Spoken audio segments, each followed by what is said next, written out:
Good afternoon, everyone. Thank you for coming. We have a fantastic panel. We are 1 minute ahead of time. I'd rather be early than late, so we're getting it going. People can wander in. I love it. I love the way only one person sat in front of me. It feels if you were all performers, you would have rushed forward and taken us on stage. I will introduce our wonderful panel. Jennifer Pattison, who is the founder and co-director of Kite, which is a consultancy which helps art sector businesses build business plans and funding programs. Is that correct? It absolutely is. Correct. Well done, Jules. Michael Waldron, founder and artistic director of London Choral Sinfonia.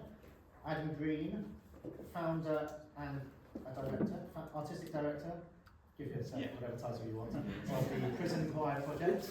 And John Gilhooly, artistic and executive director of the Wigmore. Give them a hand and we'll get started.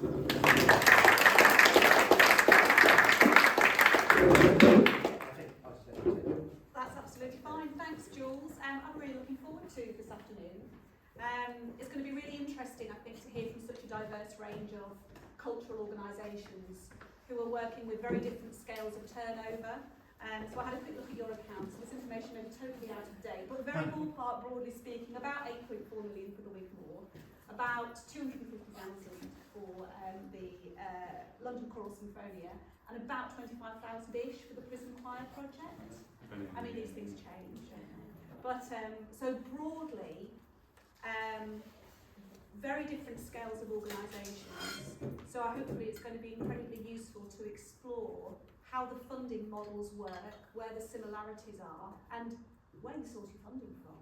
So, shall we kick off our discussion with a brief explanation of broadly what your income models look like?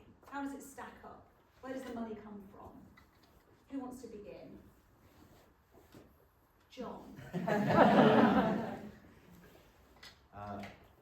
Well, the ideal funding model used to be 1/3 from the state, 1/3 from donors, and 1/3 from income, from your own income. At Wigmore Hall, we're 97% self-sufficient. We get 3% from the state. So we're actually in the process of removing ourselves from Arts Council funding. Not because we disagree with the criteria, but because actually the reporting back costs probably 1/3 of what we get. We get about 300 grand or so from them. The reporting back and just all the paperwork and all the work online that's involved costs about 100 grand, I would say, in staff time. And then we probably end up spending more than we get in keeping the Arts Council happy. So we have the most diverse classical music programme in the country, so that's diversity is not the issue. The issue is just the time involved, and you never know when the criteria will change. And then roughly 3.5–4 million our income comes from box office, and another 4 million in a good year, maybe 4 to 5 million from fundraising, and that's from individuals and trusts and foundations and some other sources as well. So that's about it. Yeah. We too get nothing from the state. All our money comes from trusts and foundations. in particular livery companies. There are a lot of them, and a lot of them are very wealthy, and if you can find one that is looking, in our case, to support arts and the social justice sector, then that's fantastic. And also the goodwill of individuals, friends of friends. We were lucky to have an article written by Richard Morrison in the Times not long ago about an album that we put together with the men of HMP Dartmoor, in which he said he was moved to tears by their singing. And on the back of that article, people simply logged into our website and gave money, which I thought was extraordinary. I've never read an article and thought, oh, fantastic, I must give them some money. But people, the general public, really do, and that came as a very welcome surprise. Likewise, we received no public funding, and in fact, we were actively told to avoid bothering with the Arts Council from day one, so that's never been on our radar. We receive a small bit of income from receipts from ticket sales for public concerts. Because of our back catalogue, we have about 11 albums which are available sort of globally, so revenue from album streaming, albeit not the colossal amounts of money, is a not insubstantial amount of our income through the year. And we have a very small amount that comes from music hubs to support our education and outreach, but that sort of comes hand in hand with us committing to do various education outreach projects, and if we do 3 or 4 with a certain music service, they may agree to fund 1 or 2 of those. So you sort of get a little bit back once you've committed to give something to them. But actually, by far and away, the vast majority of our income comes from individual donors and private giving. So much to unpick there. We're going to have an opportunity for questions at the end of the discussion, so please do scribble down anything that you'd like to probe further or hear a little bit more about. There's been a reference to livery companies, for example, and you're probably all very familiar that they are. They tend to be city-based philanthropic institutions, ancient trades and crafts, and they have charitable arms that are designed to give to very specific causes, usually within very specific geographical areas, but they can be a very useful source of funding if particularly your social impact work coincides with their own philanthropic aims and objectives in their geographical priority areas. And a huge theme coming out here about no public funding, and the Arts Council, which I find very interesting. The majority of what I do as a fundraiser is securing funding from the Arts Council. And I would agree with everything that's been said. I'm currently writing 4 project grant applications, a capital funding application, a touring application. I wrote 5 MPO applications in the last round and a couple of IPSO applications for a huge range of organisations. And John's right, the workload is crippling, and it's fascinating to hear that analysis of staff time versus, the yield. We're talking about the yield of the grant, really, and you're not cutting much crop really for that size of grant. But turning to the areas where you are securing funding from. I would like to invite you to talk a little bit more about the specifics of where you do source funding from and how you go about doing that. I mean, 3 to 4 million, 5 million in a good year, that's beyond 50% of your turnover. That's extraordinary, obviously that's testament to the relationships that you hold, the strength of your team. What's the secret? How do you do it? Can you give any specificity towards how you actually go about sourcing income from any of those streams that you talked about? Well, it's taken 20 years to get to that position. Yeah. That's the first thing. A long game. And starting small, membership is very important. So people give us anything from £60 a year to £20,000 a year to be members at particular levels. Most of them because they love the place, and a lot of them who've upgraded to £2,000 or £5,000 or £10,000 or £20,000 started at £60 or £100 and saw what we did over the years and began to trust us. So the most important thing, of course, is getting the funding in the first place, but never letting your donors down, and delivering to the letter what you say you will deliver. Because if they get a whiff of something being misspent, projects running over too much, or just a bit of ambiguity, that's a killer, because there's so many people out there looking for funding. And remember, in our arts world, in our music world at the moment, we are now up against every social and environmental cause. So the pressure is even greater than it was 10 years ago, and the current economic climate and what the budget could bring will be very interesting, because in terms of wealthy individuals, and I mean really wealthy individuals, some of them might actually scarper. So the next few months will be important. We're in the middle of a 10 million campaign at the moment, actually towards the end. We launched it a year ago. So this 10 million will get us out of the Arts Council, because the interest alone, so this is not in the annual accounts, the interest alone on that would actually, is 300 grand-ish. So it means we can get out, hopefully by 26 or 27. And as of this morning, that came in at 9 million. I had a look before I came here. There have been 2 £1 million gifts and 1 £500,000 gift. A £500,000 gift actually given immediately after a speech that I gave in October last year. We were told there was somebody in the room who I hadn't met before, who, if we hinted that we need 500 grand, would give it.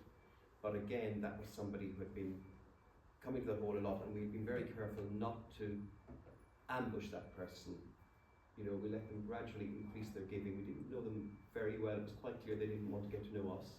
And then there are others where you develop relationships, and there's a huge amount now around legacy giving. And the work that we did 15 years ago is now yielding in terms of legacies, and that's coming in anything between 50,000 to £500,000, and I would say a lot more. A worry is that I would say in 10 to 15 years' time, that legacy pool will be much smaller, because at the moment, people who are dying have been on the property ladder before all the various complications, particularly in London, of buying property or even getting a foot on that ladder. And they mightn't be cash rich, but they're asset rich. But if you think of people in their 30s or 40s now who can't get on the property ladder, it's hard enough to survive. So I think we've got to be careful going forward that we don't rely on that too much. And of course, a will could be contested. There are all sorts of things. But again, that you've got to. It's all based on relationships, and it's all based on being accurate and having something that is unique. And one of the drawbacks, I'll just say this as a complete remark before. One of the drawbacks of the Arts Council approach is that we must all look the same. And that's one reason that we're getting out. Because the South Bank should not look the same as the Barbican or Wigmore Hall or a community project in Barking. But at the moment, we're all subject to the same criteria. And I believe that the Royal Opera House has a particular niche. I'm sure you all do as well. English National Opera had a niche, or has a niche, and hopefully that will continue. Wigmore Hall has a particular remit. And that's where I think this current policy is actually, this Let's Create policy, is not in the best interest of our music world. It works in some other art forms. And just always remember the quality and the unique nature of what you want to offer, because that is what donors buy into. They buy into vision, they buy into quality, they buy in sometimes to an individual, it could be the chairman or the chief executive, but unless the product, for want of a better word, is actually there in your charity or on your stage, it's going to be very hard to raise the cash. And again, more and more donors are looking very carefully at how something is unique, how it adds value to a city or to a nation, and how it's different from other things that they are underwriting.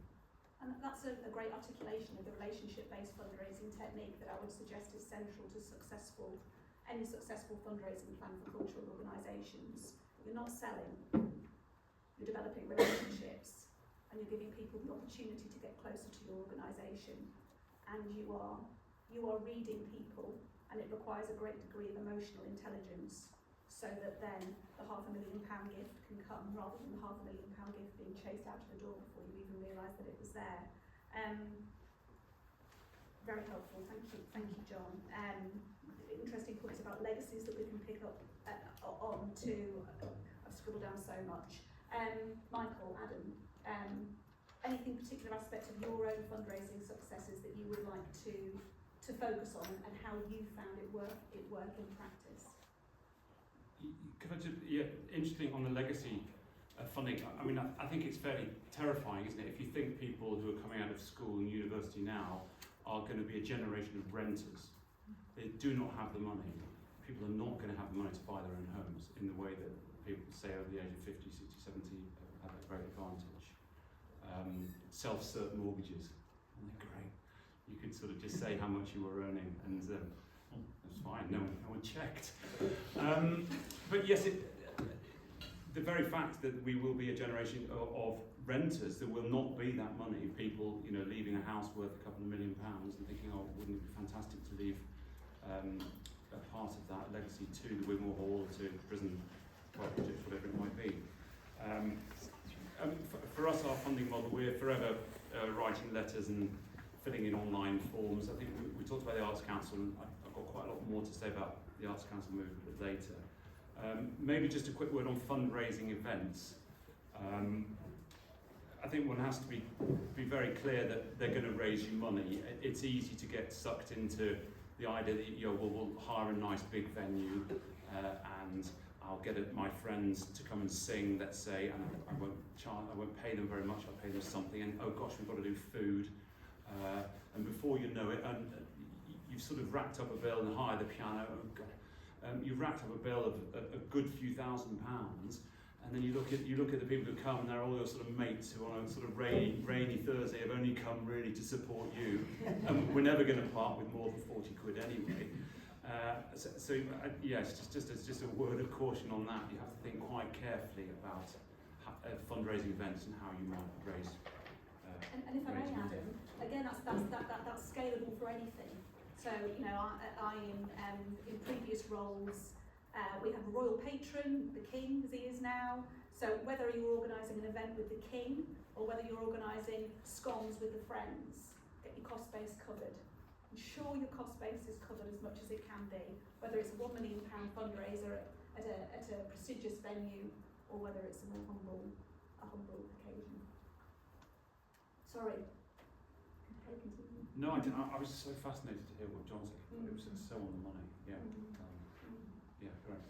Yeah, a lot of my experiences resonate with what John's just said, in that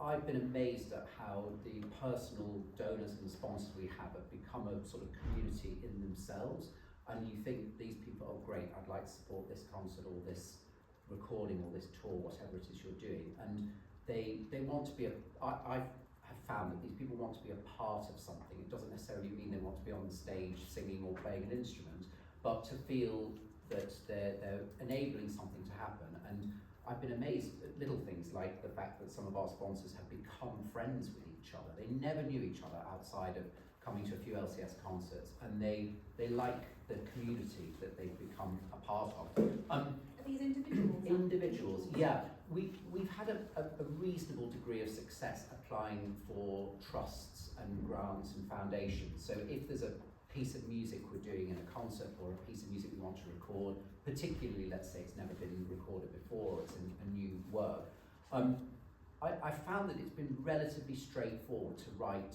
to give you an example, the Lennox Berkeley Society, and say, hey, we found this piece of Lennox Berkeley that's never been done before, we want to do it in concert, we want to record it, and they say, great, we're up for this, here's a bit of money. In truth, the few instances in which that's happened, and there's been a pretty high success rate in writing to these grants and trusts, the amount of money that comes back isn't enormous, but it then helps nicely with the individuals and the personal sponsors, if you like, in that they see that the organisation is being supported by a body that has a nice headline, and it's that composer's estate or that composer's foundation. They want to support that piece of work, so they think, hang on, now the organisation is being validated by another external organisation, they're getting some funding in from elsewhere, even though it might be a few £1,000s towards a project that's going to cost 10 or 20 times that. But I think one reflects well on the other, and you can say to the Lennox Berkeley Society, to use that example, we've had £20,000 or £30,000 pledged by donors, so they think, great, they're not asking for the whole amount, and they're serious about doing this. And then the personal donors like the fact that the society are also throwing in some money towards it. Does anybody know the success rates currently for Trust and Foundation applications? Hazard a guess? No, much less than that. Stands at about 5. But that's a lot of dross going in. You'll be writing much better applications than that to increase your chances. Can I just add one final thing? Please, Sorry, just just keep again, going. what John said, which I hadn't really thought about, but I have really found is that there were people that joined us on day 1, which was 9 years ago now, and some of those people gave 50 quid a year or 100 quid a year, and I know quite a few of those people now give 5-figure sums each year, and some of them are die-hard musicians. We have one really substantial supporter who actually makes is not ashamed to say that he just loves Renaissance and Baroque music, and most of what we do is 20th century music. But he loves being part of the family, if you like. He and his wife come to everything, and he always says, "Oh, it's a bit modern when you do a piece of Vaughan Williams." but they just love being a part of it, and they're probably in their 80s now, but they've become part of the community, and they have dinner with our other sponsors, and they meet up quite separately. So I would never underestimate the power of what including these people in your venture, maybe whatever it looks like. Anything to pick up on any of that, gentlemen? Only that, for us as a charity, connectivity between human beings to me seems to be something that's being heavily eroded in the society that we live in, and we're all drawn to staring at mobile phones for at least half the day, and I can't quite believe we are at that point where everyone is staring at a mobile phone when you walk past them now. They have to move out like that. So connectivity, real human connectivity, I think we crave it as much as we ever did, and what's so lovely about arts institutions, I think, like the Wigmore Hall, people love that connectivity. They love to be part of some heavenly music making, and we as a charity, it's the same thing. There's no better model to try and test the theory of sort of connectivity than in a prison, when people are literally barred from seeing each other for 23 hours of the day. And so they suddenly come into a room, and we bring a high standard of music, and we might be working towards putting on an opera or a musical, and that, to see the transformation of connectivity there it's fantastic, and I think we need to work quite hard at it in the society that we currently live in. When developing fundraising strategies, traditionally you'd think about 4 elements perhaps: individual giving, charitable trusts and foundations, income generation events tied to individuals, and corporate sponsorship. Nobody's mentioned the latter. Why is that? I think it's very, very difficult now. It's changed hugely. And unfortunately, classical music seems to be being a bit too posh, and that we haven't been helped by government policy on that. Not enough high-profile people, certainly high-profile politicians, although the Prime Minister is interested, which is good, turn up at events and endorse them. And people would rather go to the football than bring somebody to the opera or Wigmore Hall now, if they're doing corporate entertainment. And in the past, generally major gifts from big banks or from large businesses were tied to somebody who was influential on the board, or the family who owned the company, or the chairman, or the chief exec. And obviously, with various rules and regulations, that's not the right way to do it, so you go through various processes. But if that interest isn't there at board level, I don't think it translates anymore. And corporate would much rather be seen given at community level, but even there it's difficult because they need these entertainment opportunities. Again, like all of us, they're creating a constituency of friends, so they're doing exactly the same at a much higher level. We're creating a constituency of support and friends. They want their customers to be able to meet and interact with each other in the best, or what they perceive as the best possible social setting. So, as wonderful as it is, an evening of the last 3 Schubert sonatas doesn't resonate with everybody. Ganasanatas, that is. Yeah, any experience with corporate sponsorship, gentlemen, with your current projects? We don't really know. No. No. We have one dalliance for a year with a small accounting firm, and it just didn't really land. I mean, I think they were expecting that it would be access to a client base, and that they'd be getting something back from it. And I think what John said is exactly right. I think classical music is not seen as the optics of it. I think for a lot of these companies, it's not cool. It's not out there. It's not seen as diverse. And I think a lot of companies, the corporate side of things, they want it to be self-reflecting. And so I think there are just lots of other organisations that outside of classical music that corporates think it's easier and better for them to support. Possibly. I suggest there's even very little of that going on. Mm-hmm. I mean, this positive conversation about how we raise funding, because we don't want to get too negative. But however, successfully raising funding perhaps does encompass knowing what not to invest your time in, and perhaps that is an area. Perhaps not. I shouldn't be leading with anything really. But are there any notes of caution around things that you've tried that haven't worked, things that can go wrong, that perhaps, everybody's short on time, that you shouldn't perhaps be focusing too much time on? I mean, you referenced the Arts Council, which is a fascinating example. Yeah, can I just jump in, but sorry, I'm interested before around a bit more on my conversation around that. my previous points there, and I think it goes with what you were saying about how time heavy the Arts Council application was, and also my experience on a much smaller scale with a corporate, is that you're not guaranteed. If they sign up 1 year, they're not signing up for the next 30 years. So it's great that for that season or that project, you've got a bit of extra funds. Brilliant. But I think we were mindful that with a lot of these organisations and these companies, is that once that's done, you've then sort of got to start from scratch again, doing the ask, will you help us again? A lot of these corporates, I imagine, won't want to help you for 10 years in a row because they'll want to change who they support each year. Again, with the Arts Council never having done it, so I can't speak with any authority, but from what I gather is you keep having to reapply, you keep having to sort of make sure you're giving them what they want, and so getting it on day one is not giving you a long-term guarantee with that. And from growing a small organisation, what you really, really want to know is that for the foreseeable future, you've got at least this amount of income.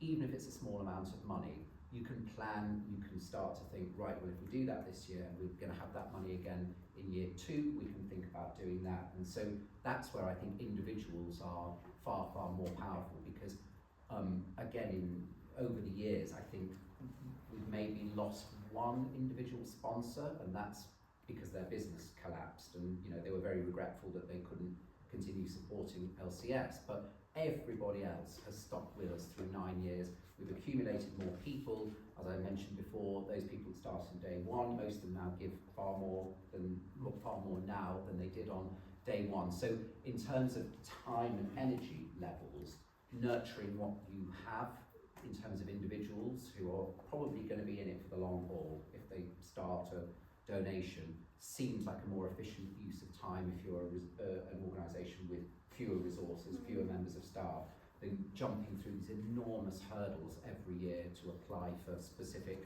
funds or specific grants. Yeah, the Arts Council is, we're very lucky we have had some grants from them. I'm going to talk a bit later about the Arts Council, but the trusts and foundations, just as you've said, they're not going to give you money every year. Why the hell should they? There's small charities that like to give. Actually. Yeah, Constituted so that they can't. Yeah, absolutely. If you're lucky, you might get 2 to 3 years. For the majority, I'd say it's probably a one-off donation. But if you're very lucky, you might get money for 3 years, or a sum spread over 3 years. So you're having to constantly reinvent yourself. And there's a finite number of these funders. In our case, music and social justice sector, really. Not everyone in the world is looking to fund that sort of activity. So it's a constant worry where the next buck's coming from. Tom, anything to add? Well, just to reflect on the fact that nothing succeeds like success. Of course, you have to start from, sometimes you're starting from nowhere. We didn't have a fundraising department 20 years ago. And I'm conscious that these organisations have grown exceptionally well.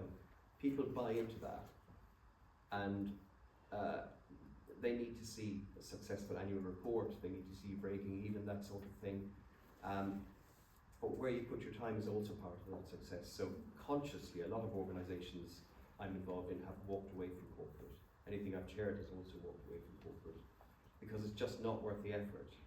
And your energy and your time and your vision is much better spent on the art itself and on developing the relationships with individuals and with trusts or with livery companies, or occasionally applying for small grants from the Arts Council or whatever, as opposed to the national 3-year portfolio. But you have to get to know your constituency and mark your targets. And at this stage, I would say, for every trust and foundation that we're successful with, we knock on 10 doors to maybe open 4. That's a very high success rate. So there was a point when we knocked on every door and it actually opened. Those days have gone. And you need some very good wordsmiths in your organisation, or you need to be that yourself, because the written word is your first. Possibly you'll have a meeting with an administrator of a trust, but the written word is what gets you passed on the agenda for the meeting. And if you're not able to afford a consultant for a small charity, you've got to be able to do that yourself. And you've got to be able to articulate very concisely and very effectively how you make a difference, how you spend the money. And they're reading hundreds of applications and rejecting most of them. So all of that is part of it too. So where you put that energy and how you divide your time and as I said, how you mark your targets, as it were, is really important. I would agree with that wholeheartedly. How are you helping that funder deliver their own funding objectives? Most of them will publish what they are. They have their own philanthropic goals. And look, your entity, your charity, your organisation can help deliver their philanthropic objectives. But the crafting of a succinctly, powerfully written case for support by way of the application is critical. So the quality of the writing is paramount. Can I add one thing there as well? You also have to work out when something isn't working, or when somebody comes to you and you know you can't deliver, or you shouldn't deliver, or they're the wrong donor for you, or where a donor becomes like the Arts Council and starts to dictate. And I think that's really important. Very difficult to do, but it always ends in tears if you don't get it right. So and organisations get this. I think we're better than we used to be across London. The American model is write a check and you do what the donor says. It would be awful if that's what happened here, because that gets in the way of all of your creativity. And that's what most people are still buying into here. And I think that's very important. And just one other point. I said nothing succeeds like success. If possible, your trustees have to give. Every one of your trustees need to give something. They mightn't be able to give £100,000, but they must give, because it's very hard to ask individuals if your board is not giving at some level. Trustees sometimes will ask themselves, as in will do peer-to-peer fundraising. I do a lot of the asking, my trustees won't ask, but they absolutely all give. That's really important. Every trustee can give, even if it's at the lowest level of the Friends scheme. A phrase that I've found really helpful over the years that you might want to use, if helpful, is that everyone is invited to give at an appropriate and meaningful level. So if you have a multi-millionaire on your board, what's appropriate and meaningful for them may be very different for another member or another trustee. But everybody can give at an appropriate and meaningful level. On a more brutal note, someone once said to me very early on, your trustees should give, get, or go. Give, get, or get on. Yeah. Yes. Building a strong team from the offset as well. When you start up a charity, and realise you have to get articles of association. Gosh, do I need a lawyer? And then you need 4,000 quid in a bank account. Oh gosh, do I need an accountant? And on it, you know, you need to build the foundations of the people that you can't do it all yourself. Someone who's great at writing applications, you know, it might not be you. You might be the creative who just likes waving their arms around in front of a piece of Mozart, you know, which is fantastic. But yeah, building that team, and I think the problem with some applications and the Arts Council I find in particular is you find yourself maybe not being true to yourself in your vision where you started a charity for a particular reason, you have a particular project or you do anything. Oh gosh, I'm suddenly having to fill in an application form that's asking me for outputs. I think you've done quite well. Then you turn the page and then they're asking me for outcomes, and I'm not sure I even know the difference, you know. And on it goes, and then you find yourself being steered away from the real reason as to why you set up this thing in the first place. And when you did set it up, presumably the Arts Council perhaps initially figured as a potential source of funding. Yeah. So do you want to expand a little bit about, you mentioned the Arts Council a few times now, your experience? Yeah, I mean, we've been hit and miss with the Arts Council. They were terrific with 2 projects. Most recently, one that didn't even happen. In that we commissioned, and in fact got permission from the Britain estate to rewrite the score of Billy Budd, to put Billy Budd on in HMP Dartmoor, down in the West Country, because I've over the years nurtured a fantastic team of singers down there, and I knew they'd be brilliant for it. So sort of 8 instrumentalists and a group of singers were all set for that, and we had a great director Daisy Evans and great musical group involved, and we're all set to do it. And then COVID came along, so we had to stop. But the Arts Council were like, fine, do it after COVID, okay. So we started doing workshops. We made a promotional video, which is fantastic, and all that sort of stuff. And then Dartmoor Prison shut because they found radon in the rock of the below the prison. So I wrote to the Arts Council and said, look, this is what we have achieved and this is what we've spent. I know you've given us money towards it. I hope you'll look favourably on, what we've done, and we don't have to give you the money back. And really? Yeah. Go on. And then the Arts Council's response was, we still want to give you an extra £1,500 to complete this contract. Will you please fill in the appropriate box online so that we can give you more money? Which I thought was a very odd response to my, I'd hoped a well-worded sort of, won't you give us... The computer said no. Yeah, so they've no interest in replying to my email at all, but they did want more money, and then they sent me more money, which I thought that's great, and I thought inevitably there'll be a follow-up to this, and they'll be writing saying, actually, we think in these circumstances you should maybe give 50% back or something. So, well, yeah, that's right. I simply got two words on the application. It said case closed. And that was it. So it goes down that just what we were talking about earlier, this connectivity between human beings. It seems to be like you're filling in. I mean, the prisons, there's a dynamic purchasing system as well, which has taken the place of what used to be, writing to the governor or writing to the chaplaincy and hoping to get an in there.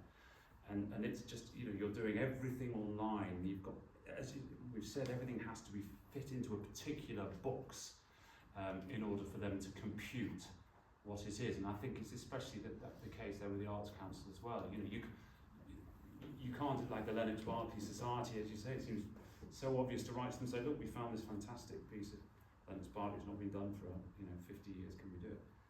But they won't buy that. You have to navigate a way through their system.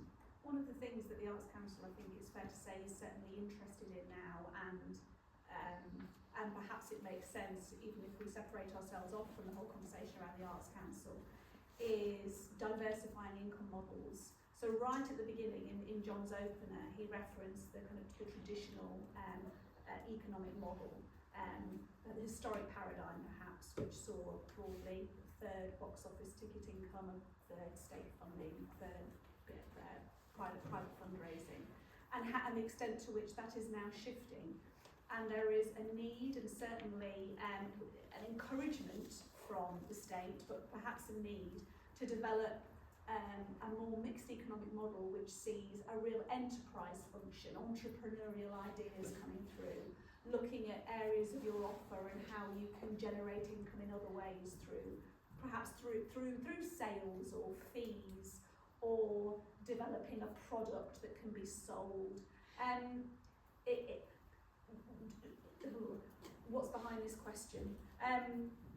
Is this a trend that you recognise? Do you welcome it? Do you think it's necessary? Are you having to find that you are needing to be a little bit more entrepreneurial and thinking a little bit more left field way in order to make the model work?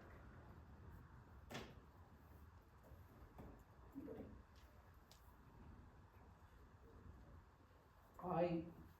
To be honest, probably not, just from my experience of the sort of organisation we are, in that I think because our funding is so specifically for certain projects, be it doing that piece of music or that recording, I think the ask from us to our sponsors or the grant or the trust is, can we make this thing happen?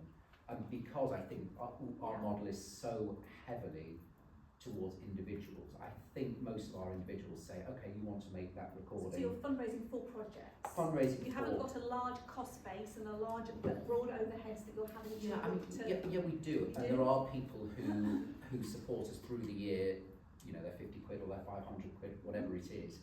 But I don't feel necessarily that those people are expecting us to do something that's very sort of, not gimmicky, that sounds very negative, but I don't necessarily feel that we're being obliged to go left field with these things to satisfy them. I wonder though if we were getting money from a more public facing organisation or a corporate or something, that they could say, oh well, we support this group and isn't it really cool that they're doing merchandise after their concerts or something.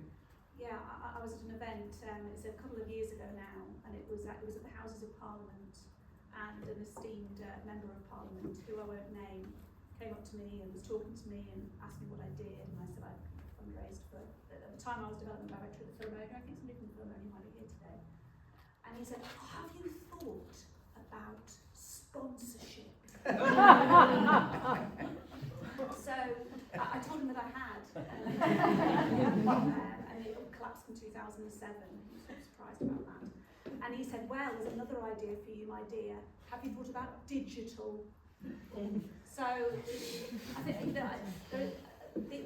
these are the people that are kind of, you know, influencing policy, so it's slightly alarming. But that's my experience of that.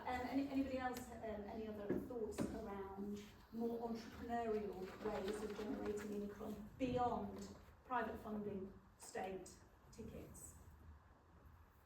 I think you've got to, sometimes a situation will arrive like COVID for Wigmore Hall, in that we were able to broadcast from the empty hall before anybody else, and we put that available free online, and the hall would not be in the position it is in now, might even have gone under, I suspect, if we hadn't done that. And everybody was saying to me, put up a paywall, including some of the trustees, and I said, no, we're getting 500,000 views, we're getting 1 million views for a lot of this, and it's been viewed all over the world. The checks will come, and they came in particular from the States, and that's the only time that we've been able to go commercial, as it were. And I think it's very hard, you know, to branding, merchandising, T-shirts, whatever. If you're Westminster Abbey, you can do that at a profit. There's a wonderful shop there that bankrolls them, I believe. If you're the Royal Opera House, you can do it. And now it's Snape Maltings, because they've got a wonderful campus. They've got rental properties, year-round activity, all sorts of arts and crafts going on, and again, an expensive shop. But beyond that, it's very hard in our world to be commercial, because the very nature of what we do needs subsidy, and you're spending enough time with that. So unless you're in something that has a huge brand like the Abbey or the Opera House, it's difficult to do these add-ons. It's a distraction, really, from the art itself. But we learned a lot from that COVID experience, certainly. There's been a shift recently. probably quite correctly, an increasing funding focus on social impact and less on the art form itself. I would like to kind of explore a little bit, before we open up to questions, the extent to which artistic planning, if we're thinking about we need to raise funds and we need to bring funding in, the extent to which the starting point should be the impact that you're going to make socially, or that there's a balance between planning for the purity of the art form and thinking about the difference that you're going to make socially. The latter will unlock more funding. Do these conversations come up within your organisations? How do you, perhaps it's slightly aligned to John's point about knowing when to say no to things, perhaps when recognising that a relationship with a donor or a potential entity might not be working. But I'm interested in exploring a little bit about this push-pull. Now, my job is to raise funds, and if I'm working for an organisation and they were to develop a learning and participation project which delivered incredibly powerfully supporting looked after children in a levelling up for culture place that was culturally and socially disenfranchised, I'm going to be able to raise more money than I am for a schools concert. How do you balance that? How do you decide whether or not you're going to curate a project which is actually going to attract more funding, or decide not to go down that route? If that makes sense. I mean, I think it's quite easy to tie oneself in knots over this stuff. I did slightly with the question, but yes. I've already forgotten what it was. I think for us, it's a simple reason for the charity. Really, is that the men in these prisons come first. And so we'll do everything we can to support projects within prisons, and that's sort of the focus. It's easy, and we touched on this earlier with when you start off with an application, you think you've got a bright idea and you're going to employ a high calibre of professional artists to be involved and all this sort of thing, and you can get bogged down in funding applications with. Yeah, I mean, there was a particular section on an application that I had to fill in. They're actually asking for the sexual orientation of the trustees of the charity. And you all the time now. That's standard. And from the Arts Council. Standards, and you just think, gosh, do I need to ring them up and ask? An anonymous survey monkey is your friend. Yeah. So it's a far cry from the germ of an idea of bringing West Side Story to a prison, for example, isn't it? And then so having to, It is tricky. I mean, I've managed to secure countless grants from Paul Hamlin Foundation. It was terrific. I have a brilliant relationship with Paul Hamlin Foundation, and I haven't been able to for a long time because the organisations that I'm working for haven't quite got the project that fits, but they could have with some adjustment. And I just think that this is quite an interesting, there's an interesting conversation to be had around the extent to which you can steer in order to be able to unlock some funding. I mean, John, does this come up at all with you? Yes, all the time. Does it? And the social justice side of things is hugely important. So we work with refuge centres, people suffering from domestic abuse. We work with young children with HIV. We work in dementia setting cares. We work in the cancer wards in hospitals. We've done a little bit of work in prisons. We're not good at it, so we pulled back. We're better at the other things, and there are other charities doing it better. So that's another thing you have to recognise. But we can only reach so many people. So at the moment, through all of that work, we're across schools, concerts and various things, and all the work we do in various boroughs, some very well off and some not, like Barking and Dagenham, priority places they're called. We reach about 20,000 people. What annoys me is that we're stepping in where the state should be doing that work. The education system is completely failing music. There will be no diverse audiences in the future if we're not getting to 8 and 10-year-olds and just giving them a sense of what music is. You don't have to read music to love it, but it should be comparable. They should know as much about Beethoven as Shakespeare. You know, that's not happening in the schools. And so there are millions of children and millions, and you can only work in so many prisons. There are millions of people disenfranchised, sometimes in the margins of society. And if you add up what we do at the Opera House and the various orchestras and the National Theatre and the Royal Shakespeare Company, it's just a drop in the ocean. So why are we doing this? We're doing it because we want to show that it's worth doing and it can be transformational, and we fully believe in it. But everything, and we're expected to fix the problem. But the problem is that we have to help, of course, at the higher level. We're at the end stage. But unless they fix it in the schools, I think all of this is going to waste. And that's why it's such a pity that the criteria, there's such a fight going on about this at the moment, because absolutely it's amazing to see what really intense work with a person with advanced dementia does for them and their carers and their family. It costs a fortune to do that one-on-one work, but it is incredible. But the state's not stepping in. And equally, some of the other examples I gave as well, there's no state support. But the numbers we're touching are so small. And certain trusts will help that, and that's wonderful. But in a way, I think if we close down all of this work, it might actually send a message to the government to look at it. Because we're like a sticky plaster on it. And it's so vital and it's so wonderful and it really works and it makes everything, it levels everything up, it makes everything more accessible, but we shouldn't dilute the quality of what's happening on stage. So the criteria for a community project should not be the same as the criteria for hearing under Schiff or a great orchestra or a great opera the night before. You have your community work in the hall the following day or in your venue, whatever. The problem is, particularly in terms of public funding, it's all the same criteria. And the idea of great art doesn't fall in this community and outreach criteria. And that's where the tension is. And that's why some of us are getting agitated. We'll open up to questions shortly. Before we do, a deliberately provocative question, I guess. There isn't enough funding to go around. It's fiendishly competitive. There are new, smaller cultural organisations springing up.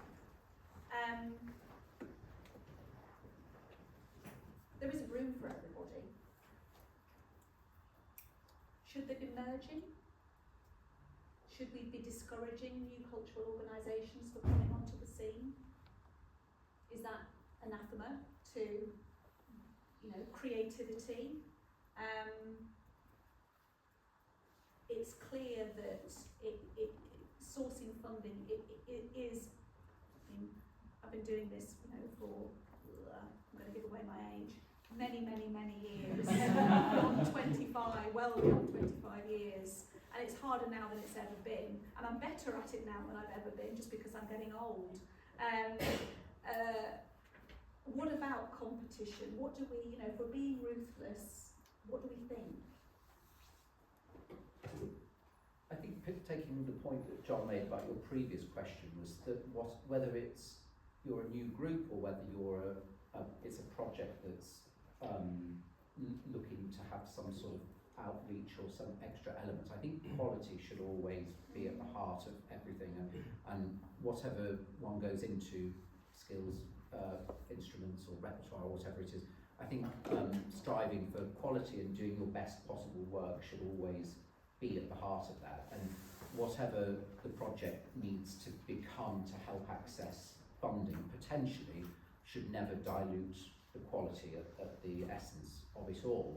Now, you're right, it's a saturated market, there are new groups starting all the time, but I think have a purpose as to what it is you're trying to do, and just to say one day, I'm going to put the best version of Beethoven 5 on, I mean, that's great, and it's lovely to do great music really, really well, but the fact is that there'll be a dozen orchestras around the land doing Beethoven 5 very well every weekend. So what is it that you're going to do about Beethoven 5 that's really different? And also, what's the legacy and what's the future then, once you've done Beethoven 5, to then give yourself a bit of journey? I think I was certainly aware of this, and it's an advice I've heard said quite a bit, is that have something to say and something that distinguishes you from not just another a cappella choral group. We're not just another orchestra that stands up rather than plays sitting down. And that's key to successful fundraising, that differentiation.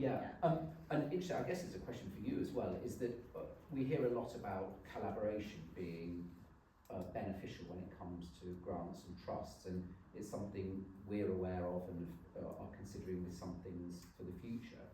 From what you've seen with applications, do you think two entities together is always going to be stronger, twice as strong as an individual? I think certainly partnership working in general is looked upon favourably. You want to make sure that you're not undermining your differentiation too much when you do that, so you need to choose your partners carefully. But yes, broadly, showing that you're plugged into the your cultural environment and your sector can only ever be a good thing. That you know what else is out there and how you can complement each other and therefore deliver greater outcomes, to pick up on your word earlier, create greater social impact, create a piece of art which is going to speak to people more effectively than if you're undertaking it on your own. Anything else, gentlemen, on anything before we get up to the floor? I mean, more of a pressure, I think, on us. Not so much competition from other charities that are trying to do the same thing, because there aren't that many. It's a fairly small pool, albeit, I don't think there's much joined up writing. Everyone's got their head in the sand. They're all doing the same thing. I wish there was more of a community of people that do provide arts and social justice that came together more often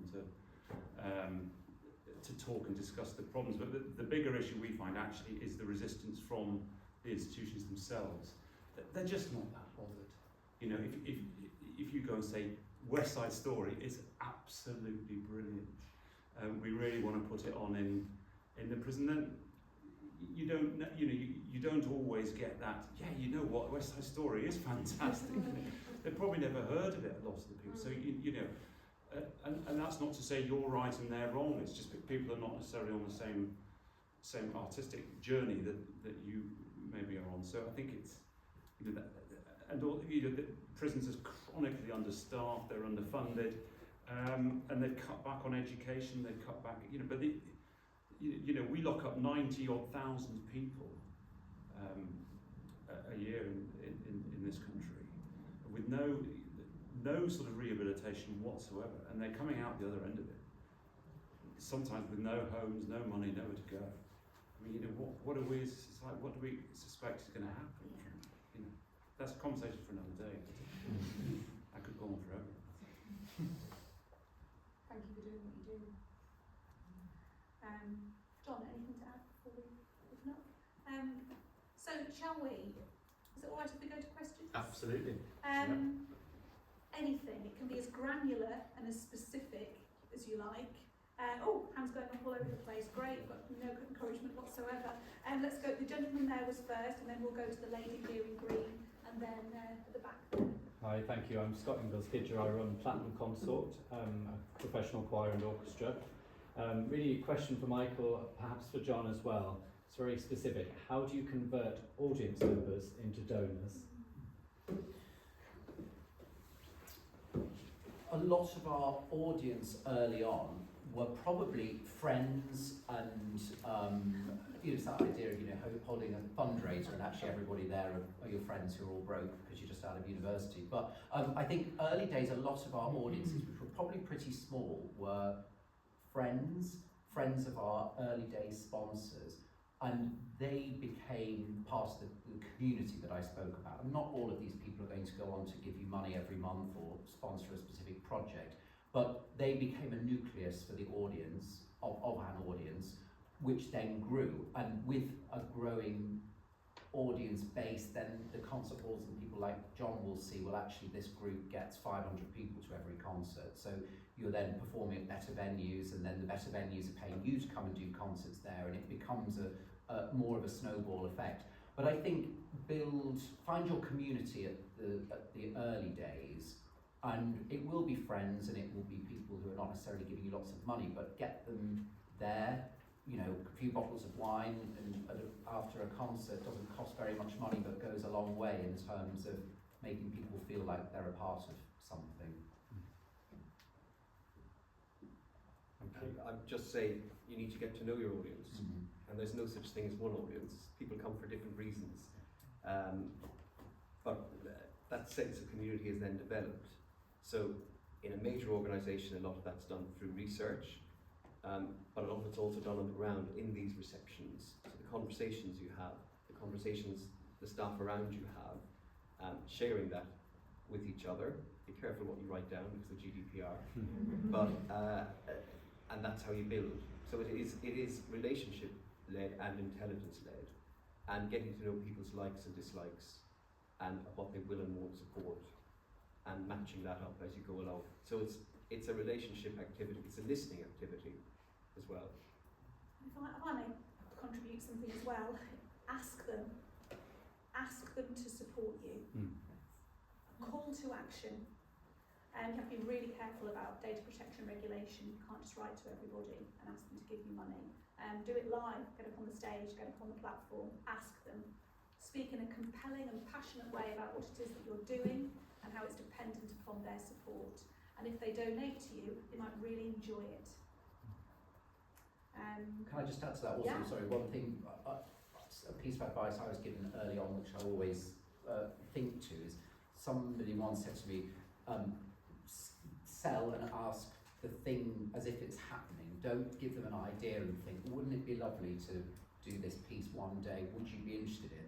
Say to somebody, I'm going to do this thing that day, even if you've not done more than just buy the score for it and think, I'd love to do that one day. But people love to want to support something or be involved with something that's happening. So make it sound tangible, even if it's only in the early days of planning.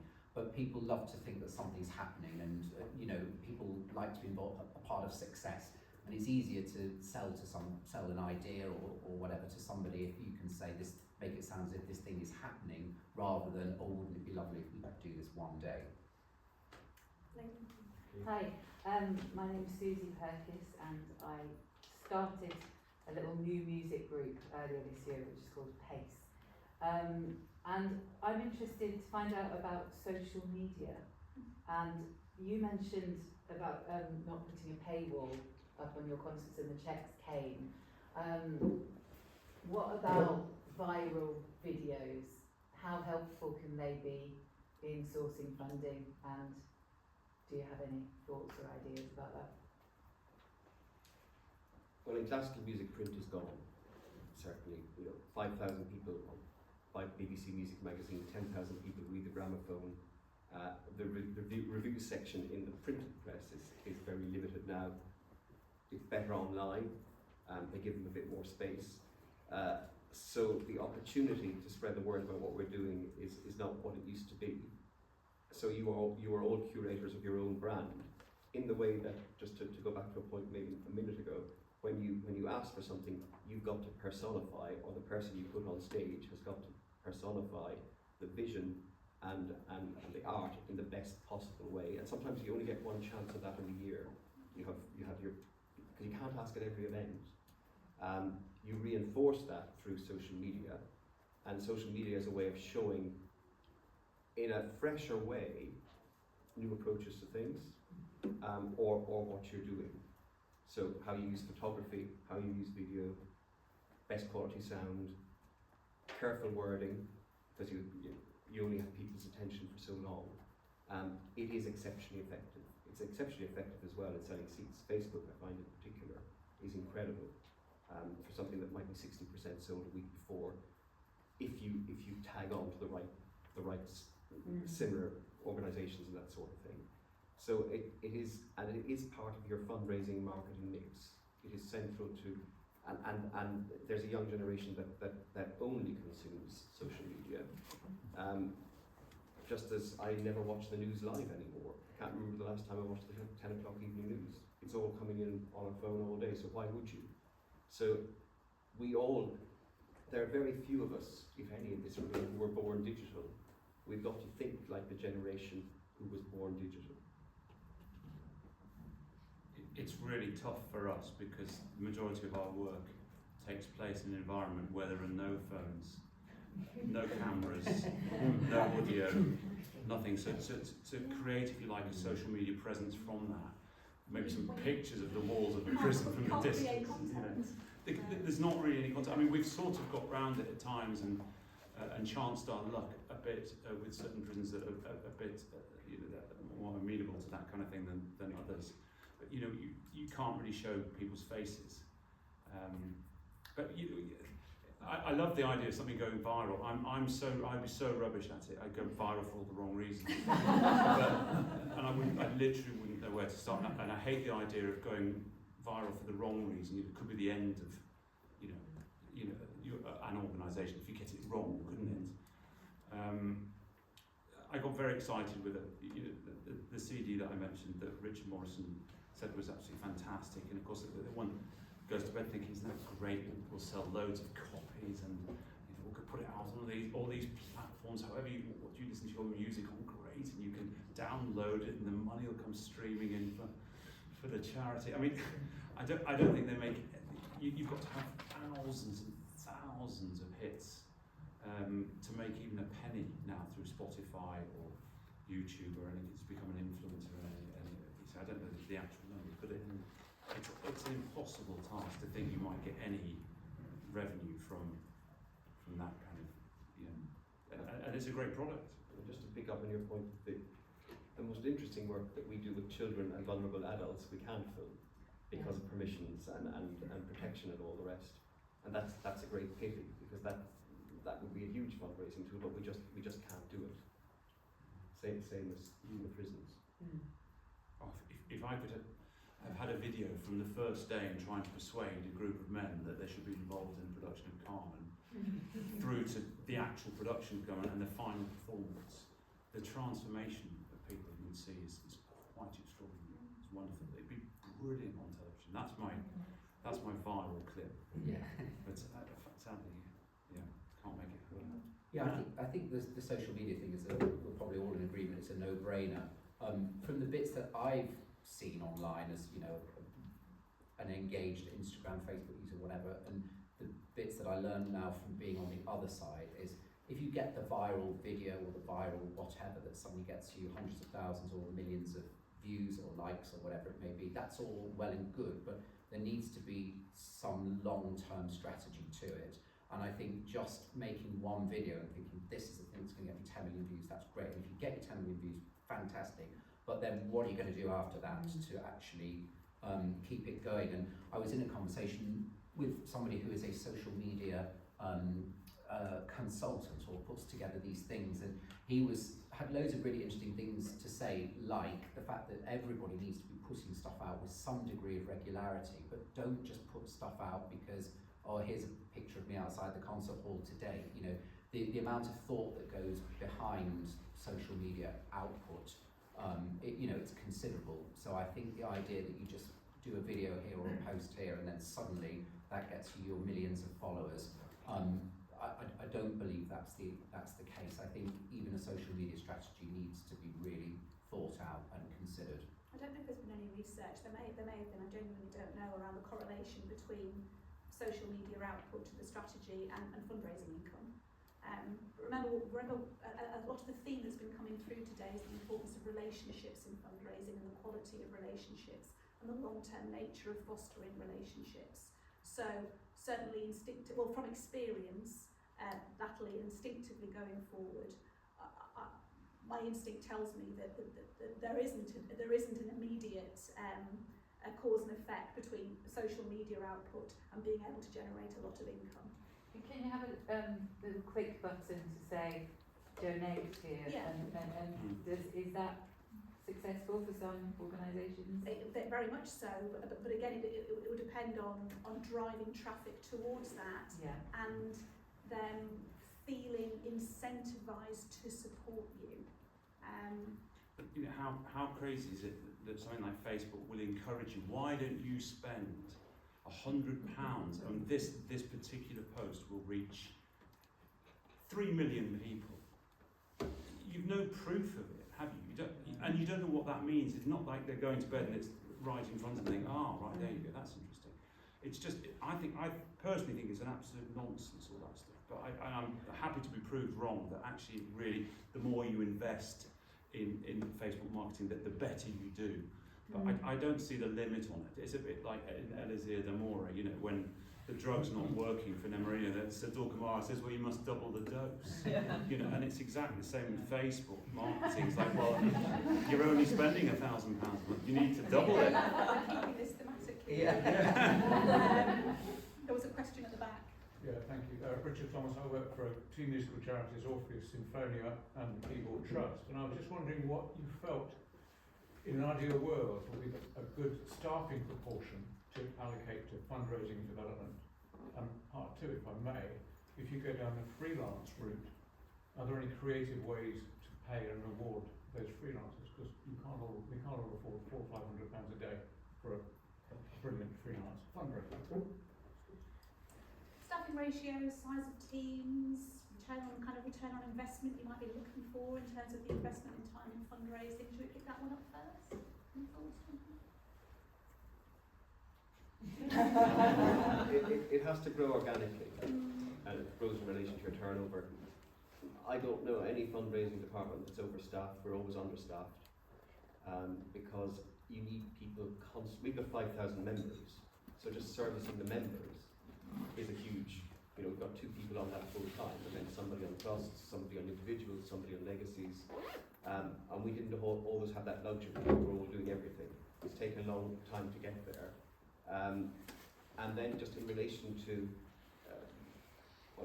we can't fall foul of charity law in terms of incentives. As far as I know, paying bonuses and that sort of thing, you've got to be very careful about that with freelancers. Yeah. So that people used to talk about it 10, 15 years ago, not now. So I think you get what you pay for as well. So you know, there's no point in paying for a cheap consultant. You want somebody who knows this world, because you're asking them to pick up the work for you, to write for you, and to do all of that. So why would you engage a mediocre consultant? Look for consultants that have been recommended.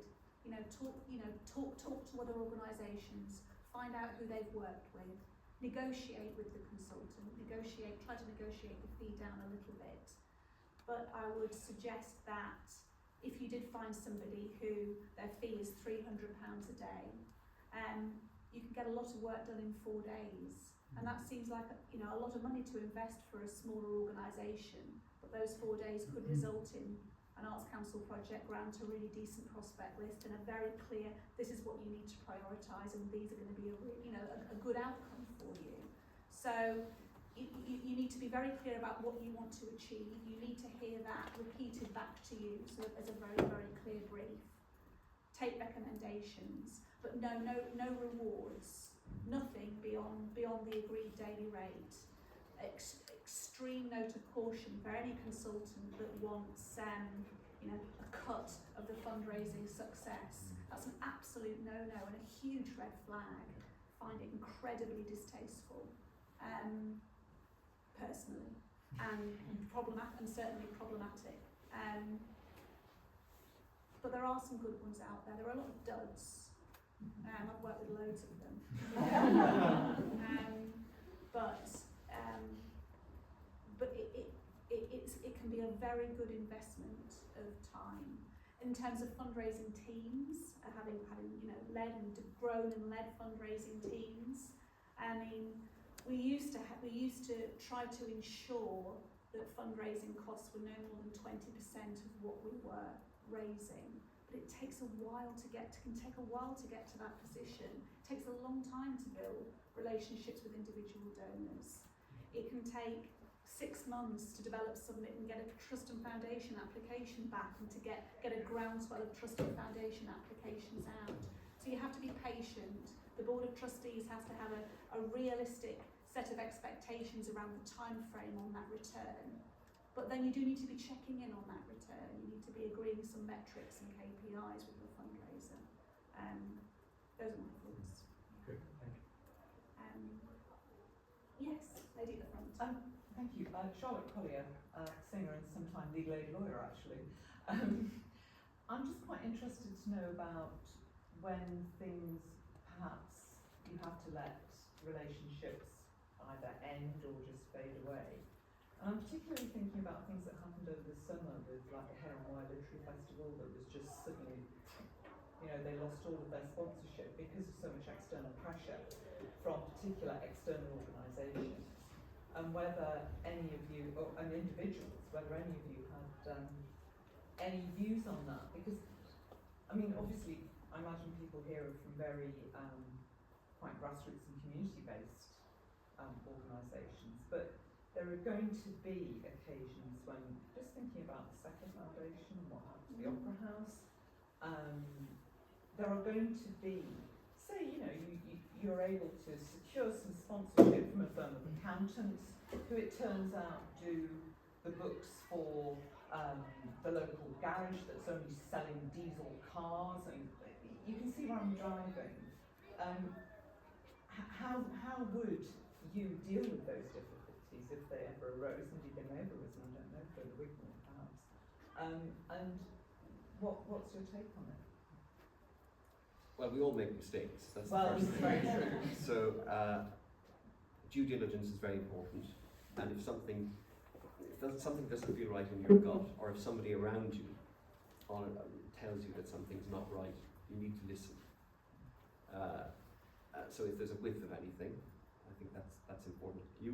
There'll always be something along the line that you haven't planned for, and we can't read everybody's hearts. So you know, I think that's difficult.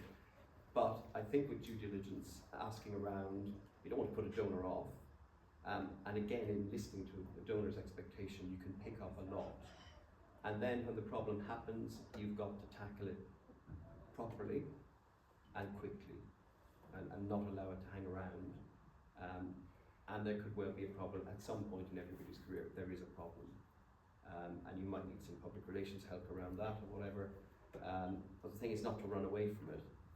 Where you can try to envisage it, have some sort of strategy, might be exactly the right strategy, because some of these problems we can't anticipate, but certainly we should have done some sort of plan around some of the areas you mentioned, given that they've happened, they could happen again. You plan, can't you? You can put together an ethical fundraising policy. It doesn't have to be some great flashy document. It can be one page. Before you begin, just really agree what's a no-no, and actually what might be all right. Make sure all your key stakeholders are agreed on that, so you have a good starting point. But as John says, who knows? My closest friend who ran the RPO until very recently, he had the Duke of York as his patron. Like, you know, that needed dealing with. Yeah. Absolutely.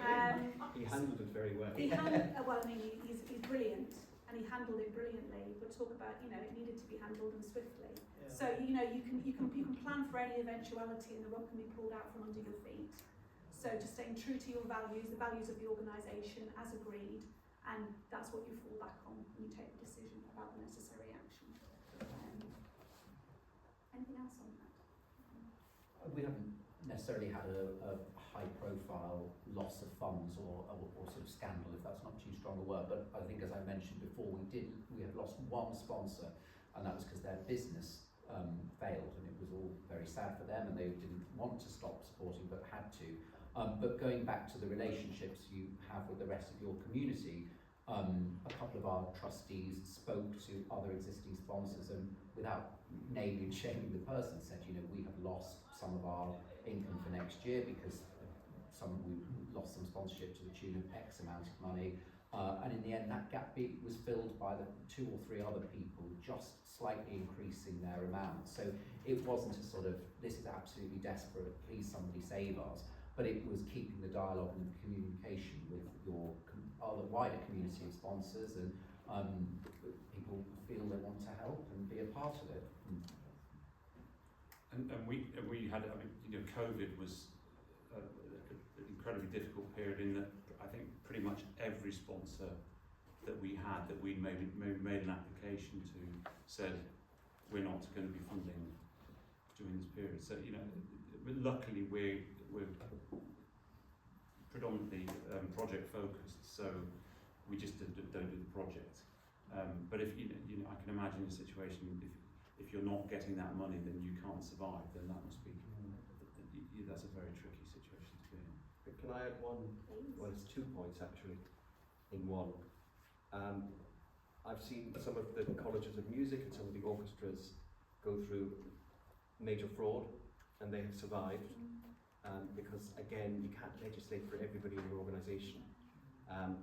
I would spot if somebody that takes 10 grand, I might spot 1,000 immediately. You know, things like this happen. Donors are affected by this. If it's a financial scandal and if you get your ducks back in a row, they generally come back. You will not survive a safeguarding scandal. No. There is no excuse. So if you're running a charity, get your safeguarding right. So that's something I say over and over again to the team. We would get over a financial scandal, but we certainly don't want one. And again, anything I've chaired has said the same thing. Safeguarding, you almost have to do a bit more than is asked. Because that is the most embarrassing and so damaging to victims, but also to your brand. And indeed, a number of funders now ask for evidence of your safeguarding policies and action plans. And actually, some of them ask for examples of safeguarding issues that come up and how you've handled them. So you could be applying for a project which has nothing to do with children and young people at all, and they'll still look for those assurances. Any further questions? As broad or as granular as you like. Where do you find trust from? Anything. This lady and then this lady. Hiya, I'm Laura Ledger. I'm Recipe Manager for English Touring Opera. And we've talked a lot about community building today, which is really my area that I'm very interested in.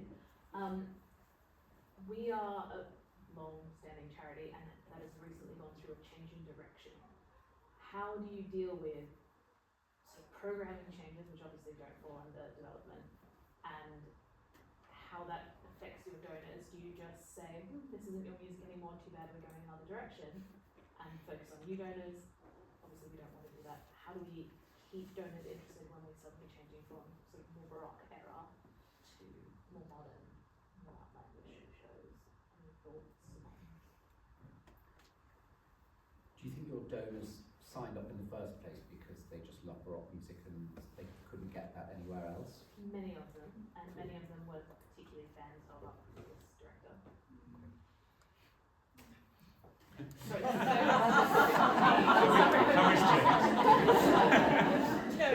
When there's a major transition like that, when somebody has been in place for decades, there will always be a bit of fallout in terms of audience and in terms of relationships in every part of the organisation.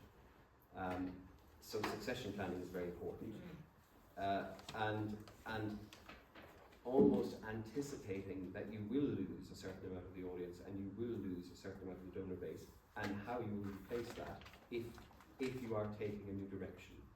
If you take a new direction without those plans, I think that's asking for trouble. Now, sometimes it can be very difficult because somebody is removed or whatever, but we almost need a 2-year lead-in, something like that. And we've seen many artistic directors fail and take the blame for what was essentially a lack of strategy before they were put in place. That nobody, they appoint someone, a board says, oh, we want change. This is the person who will do it, and there's no strategy to actually get the organisation through that, and then the fall guy or girl becomes the chief exec. So that's very sad when it happens. If you wanted a case study on that, just have a look at the Monteverdi choir. Because they've had. Do we have the Monteverdi here? Yeah. At the back there. Have had huge success under John Elliott Gardner, and some great loyalty amongst musicians, and they suddenly find themselves in a position thinking that they would simply continue without him and booking up tours across Europe in the future. And then the venues have turned around and said, actually, well, if John Elliott's not going to be conducting, we don't want the Monteverdi choir. So I think they found themselves, forgive me, I'm sure you're far better than I do, in a difficult position. And I think John Elliott Gardner, as a result, might be setting up another, there you go. The same program. There you go. Well, I'm treading the line, making sure everyone knows this. But I suppose what I'm trying to say is, one has to think very carefully about the change of direction that you're taking, and whether it could, who are the key members in any change, and would removing them remove something from the integrity of the organisation that you can't recover from? It's not your responsibility. Yeah, yeah. You know, you'll be brilliant at your job and you'll help steward wonderfully and you'll be delegating up as necessary, but it's not on you. Is there a way though, you talked about bringing, you've got one donor who particularly loves older music and you don't tend to do that and he's there for the community. Is there a way of bringing certain donors along with you and encouraging them? I think so. I mean, what the repertoire, if you like, that we broadly follow is that we will occasionally do a baroque project, Yeah. same singers, different band, and that was a way to get this person on board early on, and you know, we did whatever, Handel or Bach or whatever, and he loved it. And then it was just a case of saying, well, you know, do come to this, and you know, it's not a composer you normally go and listen to, and it's not a piece you might not even know necessarily, but that's, I guess, where it comes back to the personal touch and saying, you know, speaking after the concert that they absolutely loved, and safe repertoire, safe territory, saying, do you know what, you really will love this thing in 2 or 3 weeks, follow it up with an email and just say, thanks for coming, I think you'll really like this piece of Eldar, it's totally wild. And then messaging them a week before saying, can you come, and we're having a drink in the bar afterwards, I'd love to see you there. Yeah. And a couple of lines in an email go an awfully long way. That's great. The lady in green. Yeah. Hello, I'm Martina Mianci. I'm just a singer. Here to be educated on how things work here. And I wanted to ask you, how did you really start from the very beginning? I'm talking about before being established and maybe profitable. Like, how did you really start assuring that you could cover at least the cost of what was your idea?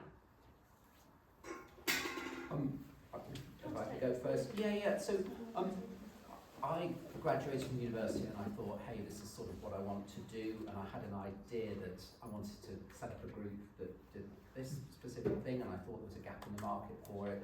And a friend of mine who was in accounting but a very keen amateur musician said, I'll help you with a sort of bit of the business side of all of this. So we sat down and he said, you know, you need to think about this, you need to think about becoming a charity, which is another point that I wanted to make at some point, but he said, become a charity, that's going to be critical from day one. And I thought, well, that's a load of paperwork, and you know, didn't necessarily think of music as being a charity. But anyway, so we got all that set up, and we slightly threw all our eggs in one basket in the early days, and had a launch event where there was a bit of music, and we just said to the room full of people, which was mostly friends and networks and a few friends and friends, and said, look, if everybody here can just give £100 for a year, then we can get somebody to do a few hours of admin work to help us.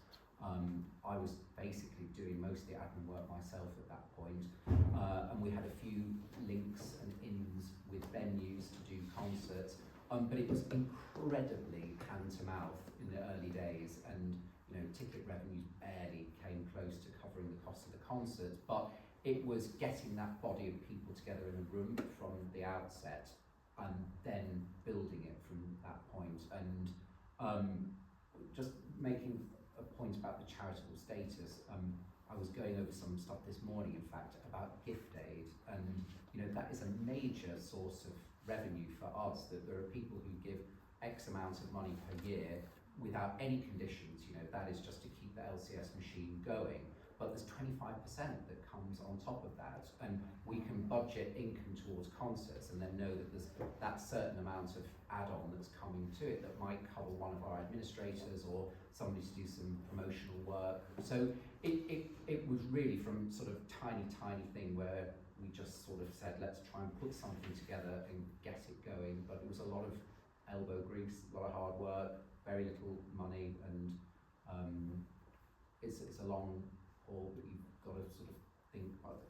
I think, going back to the point I made earlier, sell a vision to people as well. Don't say, we're going to do one concert this year, it's going to be amazing. You've kind of got to say, well, we're going to do 4 concerts this season, and then next year we're going to do a recording, and in fact none of those things was actually fully booked and confirmed, but you get people sort of, you get them hooked on the idea of it and a part of something, and then it snowballs from there, really. Thank you. We have just 2 minutes left. I saw a couple of hands here, but it'll have to be very quick fire. Do you want to go first? Coming back to what Michael said earlier, I think it touched upon about philanthropists and trusts working together almost. My name's Anthony, I'm from the company Prologue Opera and Barefoot Opera based down in Hastings. And down in Hastings, a local philanthropist has almost put together a philanthropic council of local funders, possibly across the country. And we're always asked to collaborate, cross-pollinate between arts organisations. From your experience, is there any way of getting two like-minded philanthropists or trusts to work together to fund an idea? Should they work together to help us as well as we work together? I've done that. Does anybody else have any direct experience of that? Syndicates are a good thing. Yes, and syndicates are a good thing. Funders do talk to each other. I got a pretty big project funded by getting together Garfield Weston Foundation, Paul Hammond Foundation and John Ellerman Foundation, who all work together, co-developing an application in order to be able to fund the project. So yes, and not all will want to do it. A lot of some of the trusts are, they are family run, but everybody's a person, aren't they? People have their own kind of individual likes and dislikes, and some will be more open to working in partnership in others, but absolutely legitimate thing in order to be able to try to get a consortium together to work together in order to get a project funded. Yeah. And is it about just appealing to their objectives, or getting more in the room for a glass of wine? Or if it's funders, they often don't engage in that way. So it will be trying to make contact with them and starting a conversation. I mean, it depends. If you're trying to get a straight project funded and you put your project budget together, you will inevitably have a number of funders supporting it.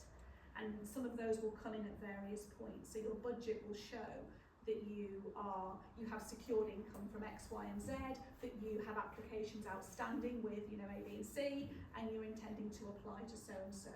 That's a slightly different, completely legitimate, correct way of fundraising from trusts and foundations, but it's different to, from the outset, having a large project and talking at the development phase to 2 or 3 funders to see if they might want to collaborate together in order to make a project happen. That's more relationship based with trusts and foundations, which is slightly more unusual but can be very effective. Does anybody else have anything responses on that one? Should we go to our final question? Yeah, I'm Clara Anderson from London Youth Opera, I'm the chairman there. And because what we haven't touched on so far, unless you did before I arrived, so sort of being late, is patrons and how to go. I mean, we have patrons, but how much effort should we put into that? Get the right kind of patron, and should be the ones that might not really no longer work for us. How do you kind of ask them to be? So individual donors. No, individual patrons. Patrons, not donors, patrons. I.e. people within the arts that likes to sort of say that I know. I mean, for example, we have Nicholas Kramer started the organisation still with us. George Fenton is. Wayne Sleep came along last year. He sort of. So how do you a little bit of that, because we haven't had enough. So how do you find them and how do you get rid of them? How do you get the best out of them? Yeah, for your organisation. I mean, gosh, we only have 2 patrons. One, you probably heard of, with Terry Waite. Obviously spent quite a lot of time chained to a radiator. And is a rather wonderful man, but funnily enough, it doesn't really have anything to do with the charity at all. One of the trustees knew him and asked him would he like to be a patron of the charity. For us, obviously, it's Terry Waite. That's fantastic. It looks good to have a figurehead, someone like that. The other is the Earl of Devon. We've done a lot of work in Devon, and he happens to be one of my oldest mates from university. so he was an obvious person as well. And those are our two patrons. So that's just our story. But and I definitely don't want to get rid of one of my greatest old mates. Terry Waite's getting on a bit now anyway. So, yeah, we'll be looking for someone else maybe in the not too distant future. But we won't be pushing them out the door. Because we want to have a patron. We have Duke of Kent, yes. I would say, outside of royal patrons, fixed term, and then a nice honorary position to move somebody on so that the fallout is minimised. So if you've got somewhere where they can still appear on the letterhead, but not be your patron, that's a good way of moving somebody on. Because if they don't do anything, if they're actually just a name on the paper, then it's maybe not so useful to have them. Yeah, but if you're worried about fallout, Yeah, no, absolutely. you need to sweeten the pill somehow. Yeah. No, we don't have any patrons actually. It's never been something. Think about why you want one, Yeah. I think. Yeah, that's the other thing. I mean, how useful are they for Trust Foundation? What do you want to achieve through having Trust Foundation? Not absolutely. They zero. really don't know. Okay.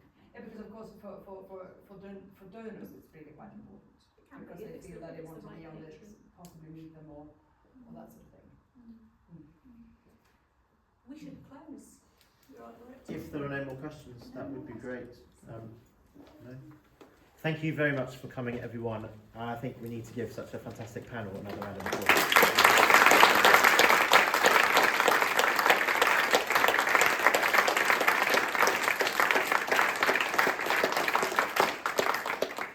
And please return your coffee mugs to the